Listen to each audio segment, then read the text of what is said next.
व्हिजनबद्दल जर आपल्याला बोलायचं असेल तर आत्ताच आपण बिल्डिंग्स आणि कन्स्ट्रक्शन्स याच्याबद्दल बोलतोय, पण गेल्या काही महिन्यांमध्ये आपण पाहिलंय की पिंपरी चिंचवड जे पुण्यालगतचं असलेलं चांगलं शहर असं ज्याला म्हणता येईल किंवा आर्थिकरित्या चांगलं मोठं उत्पन्न देता येऊ शकेल अशा पद्धतीचं पुणेच डेव्हलप होताना तिथे दिसत आहे. तिथे मात्र अतिक्रमणं ही नदीच्या पात्रात आहेत म्हणून त्यांना पाडलं गेलं. बऱ्याच मोठ्या प्रमाणावर त्याच्यात वाद झाला, अनेक वाद प्रतिवादही त्याबद्दलचे झालेले आहेत. पण हे होताना खरं तर सामान्य नागरिकाचं खूप मोठं नुकसान होतं. आपण माध्यमांमध्येही पाहिलेलं आहे त्यावेळेस की कशा पद्धतीनं त्यांचा आक्रोश जो आहे तो झालेला होता, पण त्याला कारण पुराचं दिलं गेलं.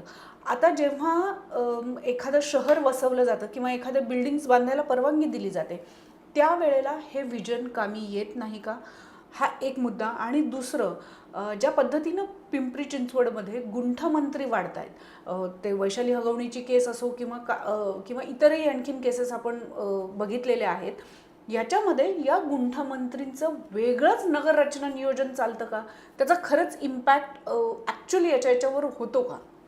एक आहे की जे पिंपरी चिंचवडचा एक चांगलं नगर नियोजन झालं आणि आर्थिक सक्षम अशी महापालिका आली.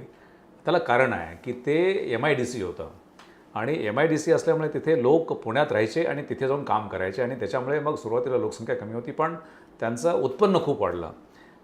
रस्ते मोठे झाले कारण तिथे ग्रीनफील्ड डेव्हलपमेंट आपण म्हणतो. म्हणजे कसं आहे की नवीन MIDC होती आणि त्याच्या आजूबाजूला मग शहर वसलं. कालांतराने ते इतकं वाढलं की त्याच्यामध्ये मग मिसयूज होत गेला की गुंठेवरती आलं आणि काही परिसरामध्ये काही भाग सोडता अतिशय विदीर्ण अशी परिस्थिती पिंपरी चिंचवडच्या भागाची आहे. ज्या कारण मी तिथे फिरलो होतो PMRD असताना. त्याला एकमेव कारण म्हणजे तिथला आयुक्त किंवा पूर्वीचे मुख्याधिकारी आहेत, त्यांनी याकडे दुर्लक्ष केलं. कायदा असा सांगतो की आयुक्तांच्या परवानगीशिवाय तुमच्या स्वतःच्या मालकीच्या प्लॉटवरती सुद्धा तुम्ही एक वीट ठेवू शकत नाही आहे. मग हे सगळं होत असताना त्यांनी दुर्लक्ष करायचं आणि मग लोकांनी इन्व्हेस्टमेंट करायची आणि मग एका दिवशी सकाळी ती इन्व्हेस्टमेंट पूर्ण झिरो होते. मला वाटतं की हे प्रशासनाचं पाप आहे. त्यांनी आहे त्याच ह्याच्यामध्ये जर थांबवला की पहिला बंगला आला आणि तो तोडला तर मग दुसरा काय तिथे जाऊ शकत नाही आहे. अशाच पद्धतीचे ज्या झोपड्या पण झालेल्या आहेत शहरामध्ये, ते सुद्धा हे वीक प्रशासन. याच्यामध्ये राजकीय हस्तक्षेप असतो का, तर हस्तक्षेप असतो, पण तुम्ही सर्वदूर जर केले की एका नगरसेवकाच्या वॉर्डामध्ये केलं आणि दुसऱ्याच्या केलं नाही तर मग तिथे प्रॉब्लेम होणार. पण तुम्ही सर्व वॉर्डमध्ये जर ते सुरू केला तर मला वाटतं की असं होत नाही. आणि हे केवळ वीक हे जे आहेत की प्रशासकीय व्यवस्था होत चालली आणि विकलांगता वाढत चाललेली आहे, त्याच्यामुळे होतं. आणि मग हे असं की पिंपरी चिंचवडचे जे बंगले पाडले असं खूप ठिकाणी होतं की प्रॉब्लेम असा आहे की ते बांधकाम काही एका रात्रीतून येत नाही आहे. त्या बांधकामाला वेळ लागतो. ते दिसत नसेल तर मग ते आंधळ प्रशासन म्हणावं लागेल की ज्या दिसत नसेल तर त्यांना सगळ्यांना माहिती असतं कुठे काय चाललं आहे. प्रशासनाला जास्त माहिती असतं. त्यांनी हेतुपुरस्सर डोळेझाक केलेली असते.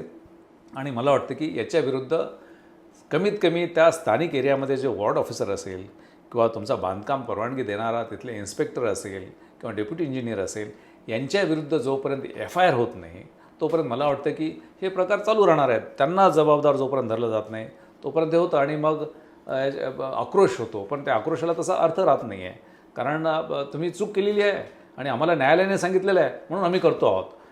ही मला वाटतं की एक प्रशासकीय पळवाट आहे आणि ह्या पळवाटीचा मोठ्या प्रमाणामध्ये प्रशासनाकडून वापर केला जातो.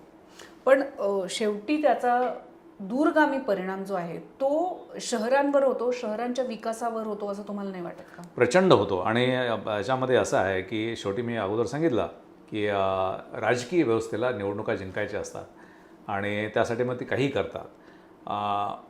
करतात हा शब्द बरोबर आहे. कारण मग मागच्या निवडणुकापूर्वी किंवा त्याच्या अगोदर कुठलाही राजकीय पक्ष अमुकच एक असा नाही आहे. मग ते इल्लिगल बांधकामं, अवैध बांधकामं वैध करण्याचं त्यांचं एक नवीन हे निघतं. मला वाटतं की हे प्रशासकाचं पाप आहे. ते पाप मग राजकीय व्यवस्था त्याला पुण्य करायला लागतं आणि मग ते कुठेतरी असं की बकालपणा वाढतो. म्हणजे आपण बकालपणाला एक नियमित करतो. म्हणजे शहरं वाढत आहेत का बकालपणा वाढतो आहे, खरं म्हणजे हा प्रश्न आहे. त्यामुळे मला वाटतं की याच्यामध्ये प्रशासकीय व्यवस्थेवरती कोणाचंच नियंत्रण नाही.